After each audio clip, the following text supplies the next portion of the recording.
우리가 돕는 선교 기관 중에 낙도 선교회라고 있습니다. 우리나라에는 삼면이 바다라 섬이 많아요. 조그마한 섬에 한 10가구, 어떨 때는 그냥 2-3가구 있는 그런 섬에도 복음을 전해야 되기 때문에 이 선교회에서는 여러 척의 배를 가지고 목사님 한 분이 주일 되면 이 섬 저 섬으로 다니면서 그렇게 예배를 드리고 전도를 하는 그런 선교회입니다. 그 선교회 목사님이 매달 우리에게 소식지를 보내주는데 그 소식 중에 이런 이야기가 있습니다. 추도라고 하는 섬에 한 할머니가 살고 계신데 이 할머니는 젊어서 일찍 남편이 바다에 나가서 돌아가셨어요. 아들들을 혼자서 섬에서 키웠는데 이 아들들이 20대가 되자 이 아들 역시 어부가 되었습니다. 이 아들들이 한 배를 타고 어느 날 바다를 나갔는데 그날따라 갑자기 비바람이 강하게 몰아쳤습니다. 그리고 두 아들은 이 할머니가 90이 될 때까지 돌아오지 않았다. 그날부터 할머니는 그 아들이 이른 날부터 매일 아침이면 산중턱에 올라가서 먼 바다를 하염없이 바라보다가 배가 오면은 얼른 내려가서 혹시 그 배에 자기 아들들이 타고 오지 않았는가 확인하고 또 산에 올라가 있다가 또 배가 오면 또 내려가고 하루 종일 그거를 매일 반복하는 거예요. 언젠가는 우리 아들이 돌아올 거라는 거지. 낙도 선교회가 여름이 되면은 모든 섬으로 이 젊은이들이 전도를 하러 갑니다. 여름 선교회를 가는데 어느 날 이 추도섬에 대학생들이 선교를 왔는데 그 선교원들 중에 수빈이라고 하는 20세 된 자매가 이 할머니의 사연을 듣고 너무 마음이 아팠습니다. 그래서 이 20살 수빈이는 홀로 사는 할머니 집에 가서 잠도 자고 할머니랑 밥도 먹으며 예수님 이야기를 해드렸습니다. 평생 아들이 돌아오기만을 기다렸던 할머니는 난생 처음 예수님에 대해서 알게 되었습니다. 예수를 영접하고 믿음이 생겼을 때 놀랍게도 가슴에 맺혀있던 큰 돌덩이 같은 엉어리가 훌훌 풀리는 것을 느끼고 마음의 슬픔과 고통이 치유되었습니다. 할머니는 세례를 받았습니다. 이 수빈이는 추도를 떠났지만 할머니는 계속 교회를 다녔습니다. 이제 더 이상 할머니는 산중턱에 올라가 바다를 바라보지 않게 되었습니다. 평생 이 섬에 살았던 할머니는 아무 잘못도 없는 것 같은데 늘 마음속에는 슬픔과 괴로움으로 가득 차 있었습니다. 그런데 이 젊은 청년이 예수님을 전했을 때에 할머니는 하나님을 알게 되었어요. 하나님에 대한 지식이 깨달아지는 순간 이 할머니의 영이 살아났고 이 할머니는 평생 외로움과 슬픔과 고통 속에 꽁꽁 묶여 살던 그 굴레에서 해방되어서 처음으로 하늘의 위로와 평화를 누리는 자유를 얻게 되었습니다. 웨스트민스터 신앙고백서라고 하는 우리 신앙인들의 믿음은 이런 것이다 라고 설명하는 고백서가 있는데 이 고백서 첫 번째 질문은 사람의 제일된 목적이 무엇이냐? 그것은 우리가 영원토록 하나님을 즐거워하고 기뻐하는 거다. 이건 다 아는데 이 웨스트민스터 신앙고백서 세 번째 질문이 뭐냐 하면은 성경이 가장 중요하게 가르치는 것은 무엇입니까? 이 질문이에요. 이 답이 뭐냐면은 성경이 가장 중요하게 가르치는 것은 하나님을 믿는 것과 하나님께서 사람에게 요구하시는 의무에 관한 것이다. 이렇게 되어 있습니다. 그러면 하나님을 믿는다는 게 뭐냐? 이 말이에요. 우리가 하나님 믿는다는 게 뭐냐? 이게 7가지인데 제가 주부에 써놨습니다만 한번 읽어보세요. 근데 첫 번째 설명, 하나님을 믿는 1번이 뭐냐 하면은 하나님을 믿는다는 것은 이제 내가 혼자가 아니라는 것을 말한다. 이렇게 되어 있습니다.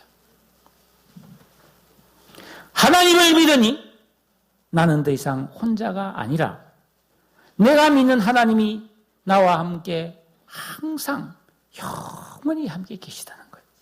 이게 하나님 믿는 게 1번이라는 거예요. 이 사실을 깨달으면 우리에게 엄청난 위로가 되고 기쁨이 된다는 겁니다. 여러분, 이 세상을 살아가는 사람은 누구든지 이런 일 저런 일, 이런 사람 저런 사람들과 부딪히면서 아픔과 슬픔, 두려움과 괴로움 속에서 살아갈 수밖에 없습니다. 왜? 죄로 인해 타락한 이 세상에는 불법과 악이 승행하기 때문이고, 이런 걸 통해서 필연적으로 사람들은 많은 고통을 겪게 된다는 것입니다. 이런 고통 속에 살아가는 사람들이 이 땅에서라도 진정한 위로와 평안을 얻으려면 여기에도 계시고 이 세상을 초월하여 영원히 계신 사랑의 하나님, 사람의 몸을 끄신 그 예수를 만나고 그 하나님을 만나서 교제하는 관계 속에 들어가는 것밖에 없다. 왜냐하면 참 행복과 평안을 주는 즐거움은 하나님께만 있기 때문이다 라는 겁니다. 그러니까 믿음은 이런 하나님을 만나서 이런 하나님을 좋아하고 이런 하나님을 경외하고 또 나처럼 그렇게 외롭고 슬프고 고통 겪는 사람에게 이 하나님을 전하고 소개해 주는 것이 전도이고 성도의 의무다. 그렇게 되어 있다는 겁니다. 오늘 우리가 읽은 이 고린도 전서는 바울이 고린도에 세운 교회의 성도들에게 보낸 편지입니다. 바울은 2차 선교 여행 때 그 고린도라는 곳에 가서, 이 고린도는 항구 도시고 굉장히 도시가 컸어요. 그리고 수출 수입이 많고 물동량들이 많았기 때문에 잘 사는 동네인데 그만큼 굉장히 타락한 도시였다고 합니다. 자, 바울은 거기서 1년 6개월 동안 머물면서 복음을 전했고 바울이 떠났는데 5년 뒤에 바울이 고린도 교회에 대한 소식을 듣게 되는데 안 좋은 소식이었어요. 첫째는 고린도 교회 성도들 간에 싸우는 사람이 많다. 교회 안에서 서로 티격태격 싸우는 사람이 많다. 둘째, 고린도 교회 성도들 중에서 음란을 행하는 사람이 많다. 왜냐하면 고린도는 크기에 굉장히 음란한 우리가 흔히 말하는 비너스라고 하는 아프로디테, 이 비너스 신전이 있었어요. 굉장히 음란한 도시였거든요. 근데 그 교인인데 그런데 이렇게 돌아다니는 사람이 있다. 셋째, 성도들이 싸우다가 세상 법정에 서로 고소고발을 했다. 이런 소문이 들린 거예요. 바울이 기가 막혔습니다.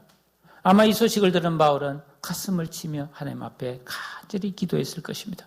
그리고 하나님의 영감 속에서 교회 안에서 이런 문제들이 생긴 근본 원인을 깨닫게 되는데 그것은 바울이 처음 그 고린도에 가서 전해준 순수한 복음을 그 성도들이 잃어버렸기 때문이라는 사실을 깨달았다는 거예요. 예?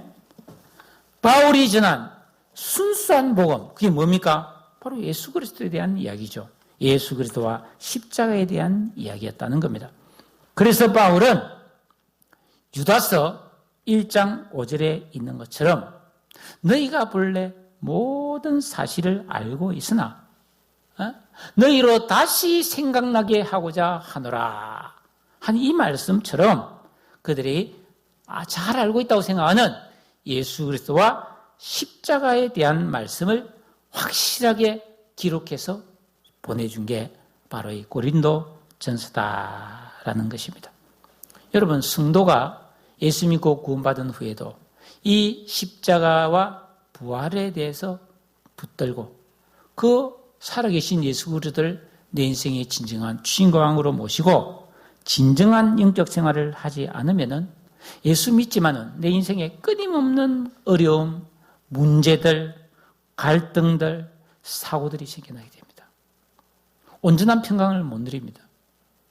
왜냐하면은 여러분 이렇게 날씨가 더워지는데 오리털 파카 입고 여러분 지금 앉아있다면 얼마나 덥겠어요? 계절이 여름으로 바뀌면 시원한 옷을 입어야지 당연히. 이 질서 아닙니까? 다시 추워지면은 다시 두꺼운 옷을 꺼내 입어야죠.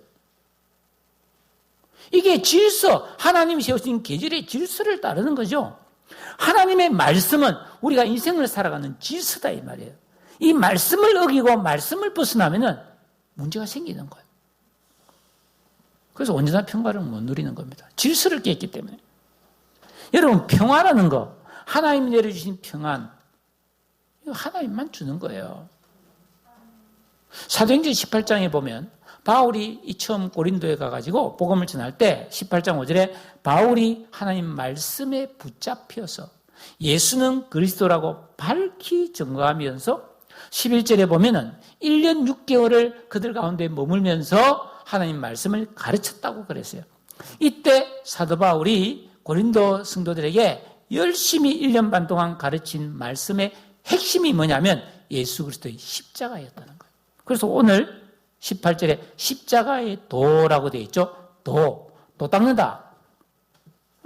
한자로는 길 도자인데 이게 헬라어 원문으로 보면 로고스, 말씀이에요. 십자가에 대한 말씀을 전했다 이 말이에요. 십자가에 대한 하나님의 말씀이 뭡니까? 하나님 아들 예수가 이 땅에 사람의 몸을 입고 와서 아무 죄도 없는데 십자가에 달려서 엄청난 고통을 겪고 우리 대신 형벌을 받아 죽음으로써 우리 죄가 용서되었단 말이에요. 네? 그러면 누구든지 이 십자가에 달려서 내 대신 죽으신 예수 그리고 부활하신 예수를 믿으면은 내가 구원을 받고 죄가 용서되고 영생을 얻는다. 이게 복음입니다. 초대교회 사도들은 이 복음을 전했어요. 예수의 죽으심과 부활에 대해서 계속 전했어요. 그런데 여기서 문제가 있는 거예요. 예수가 십자가에 죽고 부활하셨기 때문에 이 예수를 믿어야 구원을 받는다라고 하는 이 내용이 세상 사람들에게는 전혀 인기나 매력이 없는 소리라는 말이에요.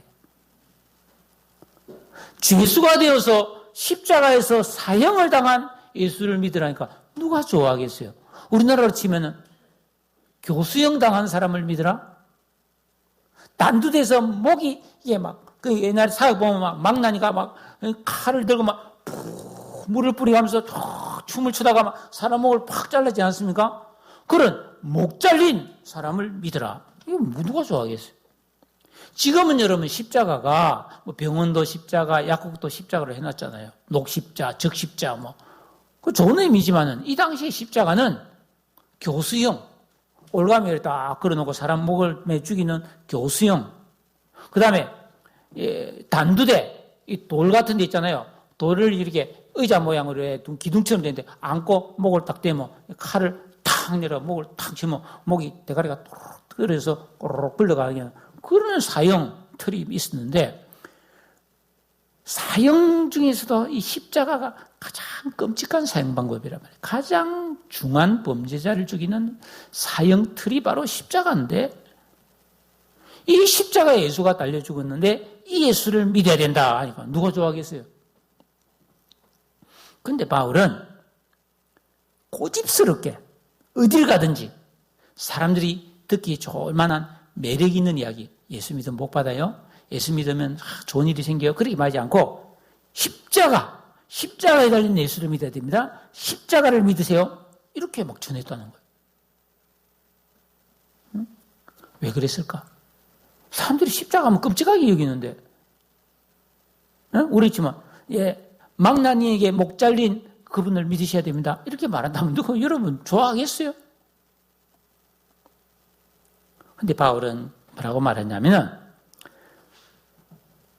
이런 십자가에 대한 말씀이 사람들에게 전해졌을 때 사람들은 다 둘로 나뉜다는 거예요. 첫째는 멸망받을 자들, 구원 못 받고 영원히 지옥에 떨어질 사람들은 그 십자가 이야기 들으면 아이고 미련하다 응? 어리석다 대책 없네 그렇게 비난하면서 거절하고 배척한다는 거예요. 아담 스타일의 죄인들에게는 사람이 고난을 받는다, 형벌을 받는다, 죽는다 이건 절대로 좋아할 수 없는 거부감이 되는 피하고 싶은 것들이기 때문입니다. 그러니까 들어보지도 않고 십자가 그만 난 듣기도 싫어. 십자가 생각만 해도 끔찍해. 그만 이랬다는 거예요. 그런데 또 어떤 사람들은 구원받는 우리에게는 십자가가 하나님의 능력이 된다는 거예요. 이 능력이란 말은 뒤나미스라는 헬라어인데 나중에 여기서 다이나마이트라는 단어가 나왔어요. 엄청난 폭발력을 가지고 있다. 예, 구원 얻는 사람들은 이 예수의 십자가를 믿고 십자가를 깨달으면은 거기서 영원한 생명과 구원과 지혜와 복이 온다는 거예요. 바울은 이 사실을 알았기 때문에 이게 시금석이다. 십자가를 믿으세요. 십자가 끔찍해. 아니구나. 십자가를 믿으세요. 십자가를 믿으라고요? 그거 좀 자세히 들어봅시다. 그래서 쫙 설명해 주면 그렇군요. 라고 사람을 가려내는 시금석이 십자가라고 바울은 믿었다는 거예요. 이게 하나님이 구원받을 사람과 멸망받을 사람을 가려내는 하나님의 지혜였다는 것입니다. 여러분, 이 세상에서 똑똑하고 능력 있는 사람들은 능할 것 없이 편하고 즐기며 고통 없이 사는 것을 최고의 행복으로 여긴다는 겁니다. 그래서 사람들은 더 높은 권력, 더 많은 부귀영화, 향락을 추구하고 그런 것을 차지하고 누리면 성공했다. 내가 이만큼 잘 됐다. 그리고 착각한다는 거예요. 이것은 하나님 볼 때는 아주 어리석고 미련한 모습이라는 겁니다. 그래서 고린도전서 3장 19절에 보면 이 세상의 지혜는 하나님께 어리석은 것이니 그랬습니다. 왜냐? 이런 것은 아무리 많이 가지고 누려도 결국은 다 소용없게 되고 다 잃어버리는 허망한 것들이기 때문입니다. 만약에 여러분 중에 누가 우리 집에 일회용 컵 10,000개 있어. 너 몇 개 없지? 짠. 그 자랑하면 정신 나온 거 아니에요? 우리 집에 일회용 플라스틱 숟가락 한 트럭 있어. 너 없지? 아니에요. 그건 뭐 하려고? 여러분, 사실 우리가 가지고 있는 게 다 일회용 아닌가요? 이 세상 거? 다 버려야 됩니다. 요즘 여러분 마스크 이거 쓰다 보면 또 버려야 되잖아요. 냄새 나고. 안 그래요? 계속 버리고 또 새 거 나오고 새 거 나오고 이러는. 제가 요 마스크를 쓰고 버릴 때 반드시 이걸 딱 떼서 고무줄이잖아요. 이거 다 모아놨어요. 그 다음에 며칠 전에 세봤어요. 그동안 마스크 몇 개 썼나? 한 20 몇 개 썼더라고.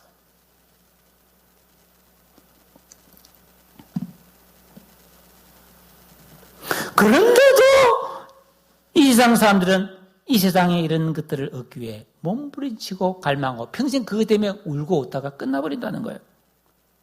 사람들은 이 세상의 지혜를 가지고 실력을 가지고 예술을 만들고 아름다운 그런 화려한 문명을 만들지만 그 안에 생명이 없어요. 오히려 이 세상 지혜는 많이 가질수록 교만해지고 그 영혼은 더욱더 어둡고 미련해진다는 겁니다. 이런 사람들에게 하나님은 십자가를 믿으라, 십자가의 도를 전하게 하셨어요. 사람들이 좋아할 만한, 매력 있어 할 만한 그런 것이 아닌 오히려 싫어할 만한 전혀 관심을 두고 싶지 않은 내용인 십자가를 딱 전해서 하고 그 십자가를 믿는 사람을 찾아서 영생 주시기를 기뻐하셨다는 겁니다. 그러니까 사람 생각과 하나님 생각은 완전 다른 거예요. 저와 여러분은 이런 하나님의 시험 앞에 통과해서 응답하고 구원받은 하나님 자녀가 된 것을 믿습니다. 또 22절부터 23절을 보니까 바울이 말해요.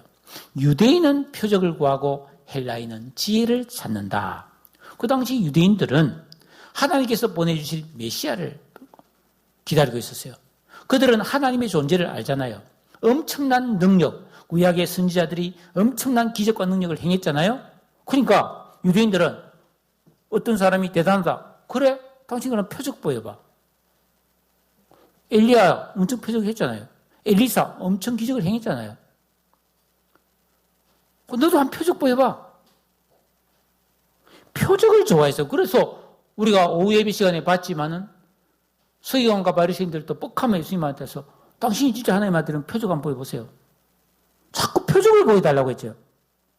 또 헬라인들, 이 헬라인들은 그 당시 모든 유대인을 제외한 이방인의 대표자들입니다. 이 헬라 사람들은 참 대단한 사람들이에요. 지금의 그리스인데 지금 우리나라의 초등학교 6학년, 중학교 3학년, 고등학교 3학년, 대학교 이게 헬라 사람들이 만든 거예요. 거의 대부분의 영어가 헬라어에서 나온 경우가 대단히 많습니다. 우리가 아는 바카스 음료라든지 하이타이라든지 사과 넥타 할 때 넥타르, 이게 넥타르가 신주, 신이 마시는 술이라는 뜻이거든. 물을 아쿠아라 한다든지 하여튼 그런 헬라 말이 굉장히 우리나라 사이에 많이 들어와 있어요. 이 헬라가 그만큼 문화적으로 막강한 사람들이었거든요. 근데 이 헬라 사람들은 글자 그대로 지혜를 좋아하는 사람이죠. 지혜를. 그래서 여러분, 그들은 철학자들이 굉장히 존경받았습니다. 그래서 우리가 아는 소크라테스라든지 플라톤이라든지 아리스토텔레스라든지 이런 사람들이 다 뭐예요? 헬라 출신이에요. 그 외에도 탈레스라든지 수많은 철학자들이 헬라 출신들인데 이 사람들은 철학을 통해서 깊이 생각하는 이성을 가지고 생각을 해서 만물의 근원을 찾고 인간 문제를 해결하려고 했어요. 그러다 보니까 그들은 새로운 지식을 좋아했단 말이에요. 그리고 말을 논리정연하게 A는 B다, B는 C다. 그러므로 A와 C는 똑같다. 이런 3단 논법, 이게 다 이 사람들이 만들었거든. 그래서 얼마나 이 사람들은 말을 잘했는지 몰라요. 그러다 보니까 말을 너무 잘해서 궤변으로 막 흘러가지고 억지로 말을 들어보면 그랬다는데 실제로는 아무 말도 안 되는 소리를 막 하고 그런 걸 좋아했던 사람들이 이 헬라 사람들이었다 이 말이에요. 그러니까 유대인은 표적을 좋아하고 헬라 사람들은 지혜, 새로운 지식 이건 좋아했다는 거예요. 그럼 우리나라 사람들은 뭘 좋아합니까? 우리나라 사람은 옛날부터 출세를 좋아합니다. 성공을 좋아한다고. 그 집 아들 출세했다. 그 집 아들 성공했네. 금이 환영했네. 또는 운수 대통. 그 사람 운수 대통이다. 대박. 그런 거 좋아하는 거죠. 요즘 우리나라 사람들은 맛있는 음식, 건강식품, 명품, 돈 끔찍하게 좋아하죠. 그런데 사도 바울은 뭐라 했어요? 나는 오직 십자가만 좋아한다. 나는 이 십자가에 대한 이야기를 전하기를 좋아한다. 그래서 바울은 가는 곳마다 십자가 믿으세요? 예수님이 십자가에 달려 죽었습니다. 예수 믿으세요? 십자가 말만 들으면 십자가. 그러니까 유대인들은 거리 꼈다. 혐오하고 불쾌감을 느낀다. 그 십자가를 자꾸 이야기해 줄 사람은 여러분 우리가 이야기할 때 있잖아 우리 교수형 당했잖아 그 오라줄 있잖아 이렇게 하면 좋겠어요? 막내한테 목 잘려주고서 칼 멋있잖아 자꾸 이러면 맨날 죽는 이야기 누가 좋아하겠어요? 그러니까 유대인들은 자꾸 거리 낀다는 거야. 저 사람 왜 자꾸 십자가만 이야기해? 불쾌하게 여기있다는 거예요. 헬라인 이런 사람들은 자꾸 십자가 이야기하면 끔찍하게 십자가에 죽은 자가 신이라니 황당하다. 그건 이해가 안 됐다. 너무 수준이 떨어진다는 것이. 우리나라 사람은 어떨까요? 출세, 성공, 잘 먹고 잘 사는 거 이거 좋아하는데 예수 믿고 십자가 이러면 뭐예요? 무관심한 거죠. 예민합니다. 관심이 없어요. 당신은 잘 믿으세요. 그런다. 그런데 오늘 성경에 보니까 오직 부르심을 입은 자들, 그 사람이 유대인이든 헬라인이든 한국인이든 일본인이든 북한 사람이든지 그 사람이 죄인이든지 조폭 출신이든지 불치병 환자였든지 남먹고 기억자도 모르는 일사무식자였든지 노예든지 왕자든 공주든 그 사람이 누구든지 간에 하나님의 택함을 받아 부르심을 받는 사람에게는 이 십자가가 믿어진다는 거예요. 십자가가 좋아진다는 거예요. 그래서 하늘에 속한 신령한 지혜와 엄청난 생명의 복을 경험하고 영생하는 축복을 누리게 된다. 이게 하나님의 말씀이에요. 그러니까 사람들이 십자가 끔찍한 건데 그게 아니라는 거예요. 하나님이 이 십자가를 통해서 우리를 구원했다 이 말이에요. 이 비밀. 그래서 바울은 이에 대한 확신이 있었습니다. 빌립보서 3장 7절에 내가 지금까지 이 세상 사람처럼 무엇이든지 내가 유익하다고 생각하는 내 학벌, 내 신분, 시민권, 나의 명예, 사람들의 인기, 다 그런 유익하던 것을 나는 지금은 해로 여긴다. 왜? 예수민데 방해된단 말이야. 예수를 아는 지식이 가장 고상한데 내가 딴 데 자꾸만 신경 쓰면 그거 방해된다. 그렇습니다. 여러분 우리가 이 세상에서 좋아하고 좋아하는 게 자꾸 생기면은 연속극 재밌다. 놀러 가는 거 재밌다. 운동하는 거 재밌다. 그게 나쁘다는 게 아니에요. 그걸 너무 좋아하고 그것을 하나님 믿는 것보다 앞세우면은 예수를 아는 게 희미해지기 시작하는 거예요. 여러분 이 세상에서 좋은 거, 학벌, 재산, 성공, 명예, 이익 다 가졌어도 지혜롭고 강하고 실력이 아무리 뛰어나도 십자가를 제대로 믿어서 하나님께 받는 은혜와 능력에 비하면 아무것도 아니라는 거예요. 솔로몬이 다 가져봤잖아요. 헛되고 헛되면 헛되고 헛되니 헛되다. 헛된 거라고 말했습니다. 안개라는 겁니다. 풀에 꽃과 같다는 겁니다. 지금 뚝뚝 떨어지고 있어요. 지금 이 꽃잎 보면 뚝뚝 떨어지고 있습니다. 지금 풀의 꽃이에요. 일시적이에요. 이 세상 것은 다 일회용이라는 거예요.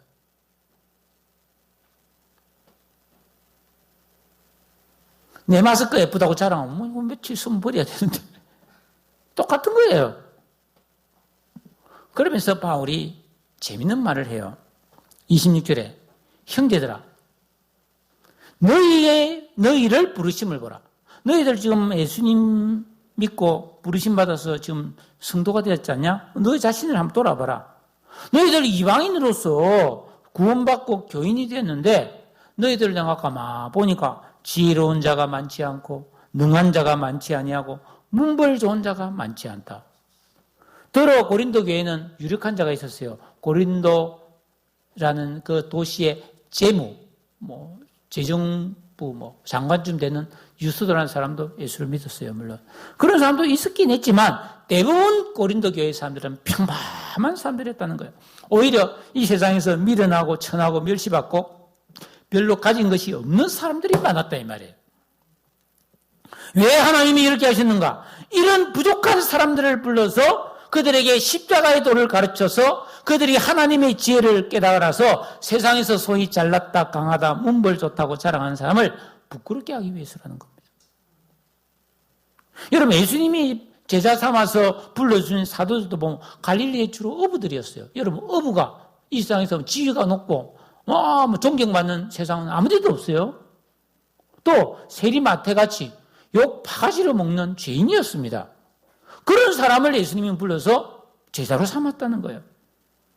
근데 이런 사람들이 나중에 부활하신 예수님을 만나고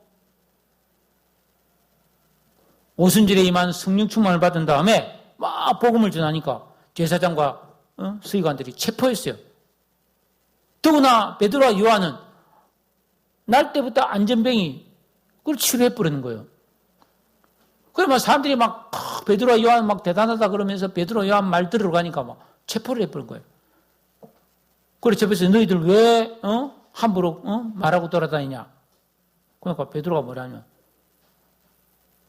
내가 하나님 앞에서 하나님 말씀 듣는 게 옳은지 너희들 말 듣는 게 옳은지 너희들이 한번 판단해봐라.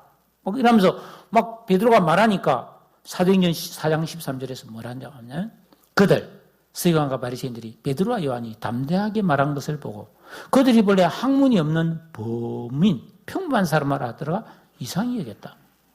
또 전에 예수와 함께 있었던 줄도 알고 또 병나은 사람이 그들과 함께 서 있는 것을 보고 비난할 말이 없었다. 할 말이 없는 거예요, 이 사람들 보니까. 왜? 복음 안에는 십자가의 복음 안에는 성령의 지혜와 지식과 명철과 총명이 들어있기 때문입니다. 또 여러분 나라가 망해서 포로로 끌려갔던 10대 소년 다니엘은 어느 날 느부갓네살 왕이 그 바벨론 왕이 그 사람을 불러서 시험을 치고 물어봤는데 뭐라고 그랬어요? 그들에게 모든 일을 묻는 중에 그 다니엘과 세 친구 사드락, 메삭, 아벳느고라는 세 친구 4명이 지혜와 총명이 그 바벨론 나라, 그 당시에 세계에서 제일 큰 나라입니다. 그 나라의 박수와 술객, 왕의 자문관들이거든요. 이 사람보다 10배나 더 지혜롭다는 것을 왕이 알았다.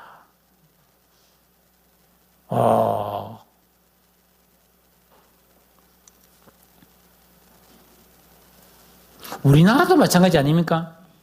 복음 초기에 우리나라에 선교사들이 와서 복음 전했을 때 양반들 안 믿었습니다.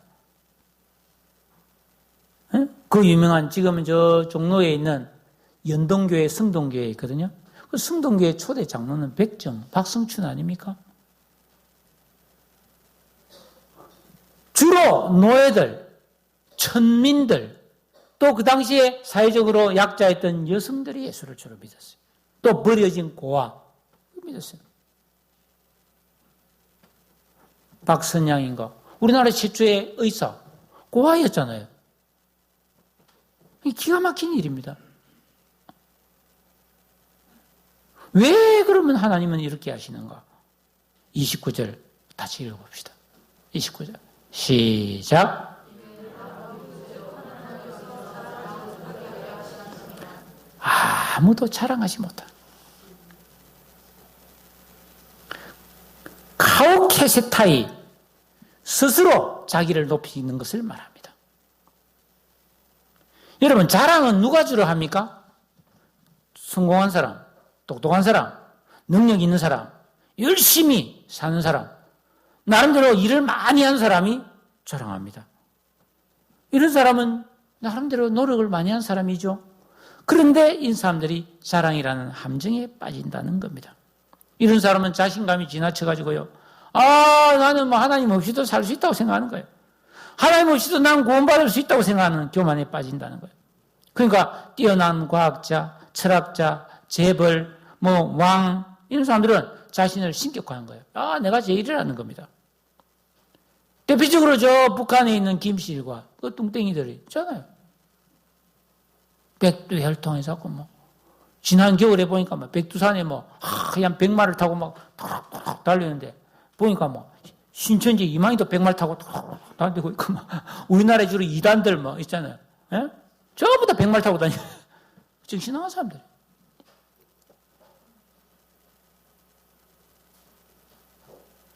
자기를 그렇게 신비하게 보이려는 거죠. 로마서는 말합니다. 3장 23절에 모든 사람이 죄를 범하였음에 하나님의 영광에 이르지 못하더니 그런즉 자랑할 데가 어디 있느냐. 자랑할 게 뭐가 있어요? 사람이 자랑할 게 뭐가 있어요? 나 이게 자랑한다. 나 대통령이야.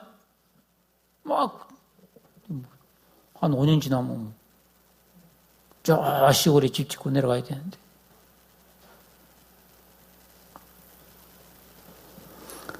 만약 사람이 굳이 자랑할 것이 있다면 31절에 주 안에서 자랑해라. 네? 예레미야 9장 23절 24절에 보니까 여호와께서 이같이 말씀하시되 지혜로운 자는 그 지혜를 자랑치 말라. 용사는 그 용명을 자랑치 말라. 부자는 그 부함을 자랑치 말라. 자랑하는 자는 이것으로 자랑할지니 곧 명철하여 하나님을 아는 것과 하나님은 인애와 공평과 정직을 땅에 행하는 자인 줄 깨닫는 것이라. 나는 이 일을 기뻐하노라. 사람이 한 거 말고 하나님이 해주신 것을 자랑해라는 겁니다. 하나님이 우리에게 해주신 것 중에 제일 중요한 게 뭡니까? 예수님 십자가에 못 박아 죽여서 우리를 구원했다는 거 아닙니까? 이 십자가의 도다 말이에요. 예? 그래서 우리가 자랑할 거는 이거예요. 30절. 우리 같이 한번 읽겠습니다. 시작. 너희는